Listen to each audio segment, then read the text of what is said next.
Hello friends, welcome to our channel మనసు and తనవు. మన ఛానల్లో రన్ అవుతున్న స్టోరీ నేమ్ నేత్ర అనే స్టోరీలో మనం 11th ఎపిసోడ్లోనికి వచ్చేసాం. మరి మనం 11th ఎపిసోడ్లోనికి వెళ్ళిపోవాలంటే ఫస్ట్ తొందరగా మీరు లైక్ చేసి, షేర్ చేసి, కామెంట్ చేయండి అండ్ సబ్స్క్రైబ్ కంపల్సరీగా మన ఛానల్ని చేయండి. మరి మనం స్టోరీలోనికి వెళ్ళిపోబోతున్నాం. అప్పుడు రంగమ్మ, కుక్కకు ఉన్న విశ్వాసం, ప్రేమ మనుషులకు కూడా ఉండదమ్మా అంది మంగమ్మ. మళ్ళీ తనే, అమ్మ మీరు టిఫిన్ చేయండి, నేను స్కైకి ఫుడ్ పెడతాను. అసలే అయ్యగారు మీరు బాబుగారికి ప్రాణమని, మీకు స్కై ప్రాణమని ఇద్దరిని జాగ్రత్తగా చూసుకోమని చెప్పి మరీ వెళ్ళారు. మీ ఫ్రెండ్స్ కానీ మీ ఫ్యామిలీ కానీ ఎవరు వచ్చినా మీ అందరికీ నన్నే వంట చేయమన్నారు. మీరు కేవలం బాబుగారు ఉన్నప్పుడు మాత్రమే చేయాలి అని చెప్పారు అంది.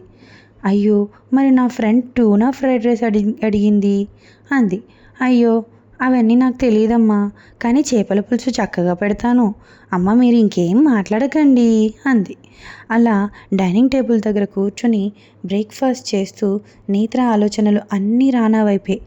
ఏంటి ఈయన రెస్ట్రిక్షన్స్ పెడతారు, పెళ్ళంటే ఇష్టం లేదు అంటారు, మరి ఇప్పుడు ఈయన ఊరు వెళ్ళారు, బట్ నా గురించి ఇన్ని జాగ్రత్తలు ఎందుకు తీసుకున్నారు, దీనిని ఏమంటారు అనుకుంటూ మార్నింగ్ రానాని లేపటానికి ట్రై చేసి తన పాటకి ఆమె నుదుటిపైన అతను ఎంతో ఇష్టంగా పెట్టుకున్న ముద్దుకి ఆమె బుగ్గలు రెడ్గా అయ్యాయి. ఇంతలో అతను వెళ్తూ ఆమెను వెనక నుండి హత్తుకొని ఆమె షోల్డర్పై పెట్టిన ముద్దుకు ఆమె కొంచెం భయపడ్డమాట నిజమే, కానీ ఎవరైనా భయపడరా?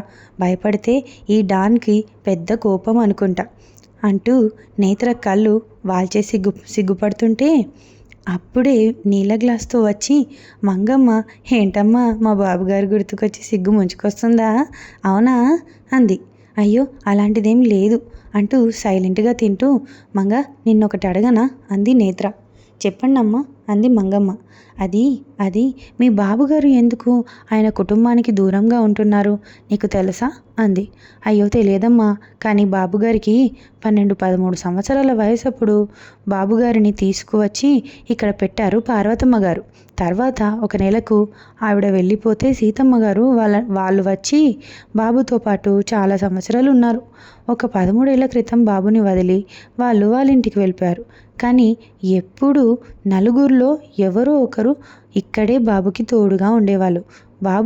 బాబుని పెళ్లి చేసుకోమని సీతమ్మ, పార్వతమ్మ కొన్ని 100 సంబంధాలు తెచ్చినా బాబుకి అసలు పెళ్ళంటే ఇష్టం లేదు అని పెళ్ళే చేసుకోలేదు. అనుకోకుండా మీ పెళ్లి వార్త చూసేసరికి మాకు షాక్ కొట్టినట్టు అయింది అమ్మాయి గారు అంది మంగమ్మ. అయినా మా రానాబాబు అందానికి ఎవరూ సరిపోరు, ఒక్క మీరు తప్ప.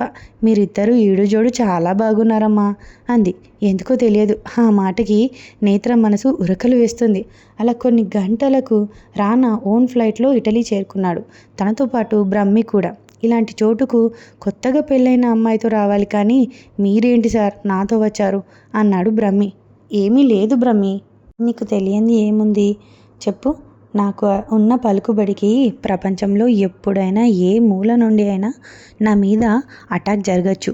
సో నా కోసం కొత్తగా వచ్చిన నా పెళ్ళాం ప్రాణం ఇవ్వకపోవచ్చు, బట్ నువ్వైతే ఖచ్చితంగా ఇస్తావని నిన్ను తీసుకువచ్చా అన్నాడు. సార్ నేనే ఇస్తాను సార్ అంటూ భయపడుతూ ఉంటే ఒక కన్నింగ్ స్మైల్ వదిలి ఎయిర్పోర్ట్ నుండి 4 కార్లలో బయటకు వస్తుంటే బ్రహ్మిని విడిగా కారులో రమ్మని తన కారులో వెళ్ళిపోయాడు రానా. మొత్తం రానా ప్లానింగ్ ప్రకారమే జరుగుతున్నట్లుగా స్మైల్ ఇస్తూ నేత్రకు కాల్ చేశాడు. అప్పటికే తన ఫ్రెండ్తో కబుర్లలో మునిగి నేత్రకు స్కై ఫోన్ తీసుకువచ్చి ఇచ్చేసరికి రానా కాలింగ్ అని వస్తుండేసరికి, నువ్వు మాట్లాడే, నేను స్కైతో మీ ఇల్లు చూసి వస్తాను అంటూ నందిత అక్కడి నుండి వెళ్ళిపోయింది. నేత్ర వెంటనే ఫోన్ లిఫ్ట్ చేసి ఏమీ మాట్లాడకుండా మౌనంగా ఉంది. ఏంటి ఇంకా కోపం పోలేదా బేబ్ అన్నాడు రానా. అయినా నా తప్పేముంది, నేను ఎంతో సిన్సియర్గా చెప్పాను, జస్ట్ ఇది లస్ట్ మాత్రమే, నాతో ఒక్కసారి సెక్స్ చేయు చాలు అని. బట్ మీరు అందరిలాంటి వారే అంటూ నన్ను రెచ్చగొట్టి మరీ తాళి కట్టించుకున్నావు అన్నాడు. సో దీనివల్ల నాకన్నా ఎక్కువ నువ్వే పనిష్మెంట్ గురి అయినట్లున్నావు అన్నాడు. ఏదో ఒకటి బేబ్, స్టోన్ హార్ట్, ఎన్నోసార్లు ఎన్నో దెబ్బలు తిన్నాను. సో నువ్వు మాట్లాడకపోతే ఐ డోంట్ ఈవెన్ కేర్ అన్నాడు. ఎందుకో ఆ మాటలు నేత్ర మనసులో కలవరం పుట్టించాయి. వెంటనే తిన్నారా అంది. ఫస్ట్ రానాకు ఏదో తెలియని భావం మనసును తాకింది. బట్ అదేమీ బయట పడకుండా నో అని మాత్రమే సమాధానం ఇచ్చాడు. ఎప్పుడు వస్తారు అంది. అంతే. ఆ మాటకు ఒక్క క్షణం అన్నీ వదిలి వెళ్ళి ఆమెను హత్తుకోవాలి అనిపిస్తున్న మనిషిని అదుపులో ఉంచి, ఏంటి బేబ్ చనువు ఇచ్చానుగా అని ఏవేవో అడుగుతున్నావు అంటూ కాల్ కట్ చేశాడు రానా. చచ్చేంత ప్రేమ ఉన్నా దానిని ఎలా చూపించాలో తెలియని నేచర్ రానాది. బట్ అతను చేసే ప్రతి పనిలోనూ ఆమె పట్ల ప్రేమ కనిపిస్తుంటే ఆమె మనసు ఎందుకు అతని వైపు అడుగులు వేస్తుంది. ఇంతలో రానా ఉన్న కార్స్ ఆగగానే 50 మంది పెద్ద పెద్ద గన్స్తో వచ్చి అతనిని చుట్టుముట్టారు. వాళ్ళు చూపిస్తున్న డైరెక్షన్ వైపు నడవమంటే వాళ్ళతో పాటే గుడాన్లోకి ఎంటర్ అయ్యాడు రానా. రానా రానా రానా వెల్కమ్. ఏంటి షాక్లో ఉన్నావా? నీ కార్ డ్రైవ్ చేస్తుంది నీ మనుషులు అనుకున్నావా? కాదు, నా మనుషులు. ఏంటి రానా, ఈ మధ్య ఇండియాలోని కాలేజెస్లో డ్రగ్స్ సప్లై చేయనివ్వటం లేదంట. పోనీలే నీ కంట్రీ అని వదిలేస్తే అస్సలు వరల్డ్లో ఎక్కడా ఏ కాలేజ్లో కూడా డ్రగ్స్ సప్లై అవ్వకూడదు అంటున్నావంట. ఇంకా నువ్వు ఈ బిజినెస్కి పనికిరావు. ఓ మర్చిపోయాను, ఎప్పుడైతే నువ్వు ఆ గుడ్డిదాన్ని పెళ్లి చేసుకొని నీలో రాక్షసుడు చచ్చి మంచి మనిషి పుట్టుకొచ్చాడా అంటూ వెకిలిగా ఒక నవ్వు నవ్వాడు. లీ అని ఒక డాన్. ఒక్క సెకండ్ లేట్ అవ్వకుండా రానా లీ గుండెలపై ఉండి లీని రానా కాళ్ళ కింద పడేలా చేసింది. ఏమీ అర్థం కాని లీ చుట్టూ ఉన్న తన మనుషుల వైపు చూస్తూ ఉంటే పాకెట్లో నుండి సిగరెట్ తీసి వెలిగించి, ఎవరి మనుషులురా? నువ్వు కూడా నేను బిజినెస్ ఇచ్చాకే ఇక్కడి దాకా వచ్చి నా ముందు మాట్లాడగలుగుతున్నావు. అలాంటిది నా పిల్ల గురించి మాట్లాడితే ముక్కలుగా కోస్తా నా కొడక అన్నాడు. అంతే. అతని శరీరం, కళ్ళు అన్నీ కూడా మండుతున్న సూర్యుడిని తలపిస్తుంటే సారీ రానా, ఇంకెప్పుడు ఇలా చేయను, ఒక్క లాస్ట్ ఛాన్స్ అన్నాడు. హహహ అంటూ రానా ఒక భయంకరమైన నవ్వు నవ్వాడు. అతను ఆ నవ్వు నవ్వాడంటే ఎర్త్ మీద ఉన్న ఎవరిదో ఐడెంటిటీ మిస్ అవ్వబోతుంది అని. వితిన్ సెకండ్స్లో లీ బాడీలోకి కసి తీరా బుల్లెట్స్ దింపి, ఎంత ధైర్యం ఉంటే నా పిల్ల గురించి మాట్లాడతావురా అన్నాడు. అరే, ఈ నా కొడుకు బాడీని ముక్కలు ముక్కలుగా కట్ చేసి మన క్రోకోడైల్స్ పార్క్లో క్రోకోడైల్కి వెయ్యండి. చాలా రోజులైంది, పండగ చేసుకుంటాయి అవి అన్నాడు. ఈసారి నా పిల్ల పేరు నోట్లో నుండి రావాలన్నా వనకాలి నా కొడుకులకి. మొత్తం వీడి బాడీ కటింగ్ నుండి క్రోకోడైల్ ఈటింగ్ వరకు వీడియో తీసి మన వాట్సాప్కి షేర్ చేయండి, వరల్డ్ వైడ్ అన్నాడు. అంతే. అక్కడున్న మరో 2 కమాండోస్ అతని షూస్కి అంటిన లీ బ్లడ్ని క్లీన్ చేసి వితిన్ 1 మినిట్లో రానా 7 స్టార్ హోటల్లో తేరాడు. అక్కడే రానా కోసం వెయిట్ చేస్తున్న బ్రహ్మి, సార్ మీకు లీ నుండి థ్రెట్ ఉందంట అన్నాడు.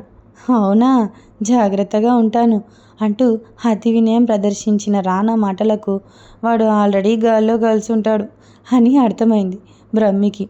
బాబు, అలాగే ఇంట్లో మీరు చెప్పిన పని పూర్తయింది బాబు అన్నాడు.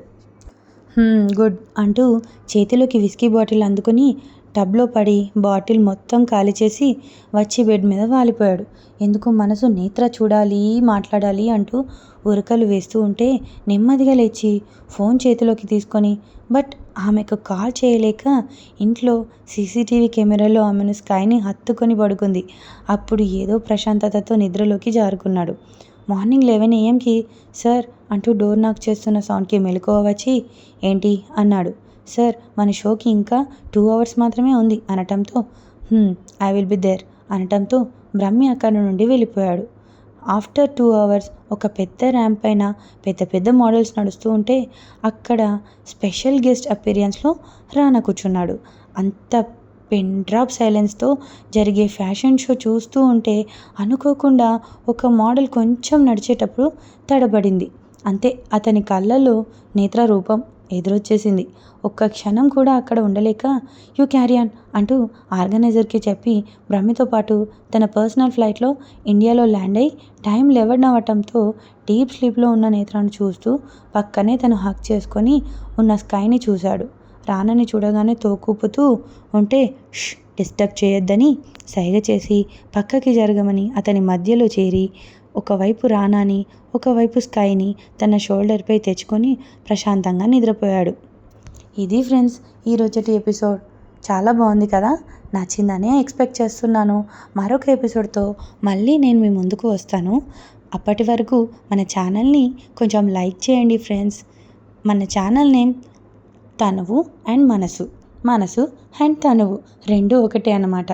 సో మీరు కంపల్సరీగా లైక్ చేయాలి, షేర్ చేయాలి, సబ్స్క్రైబ్ మర్చిపోకూడదు. Thank you friends.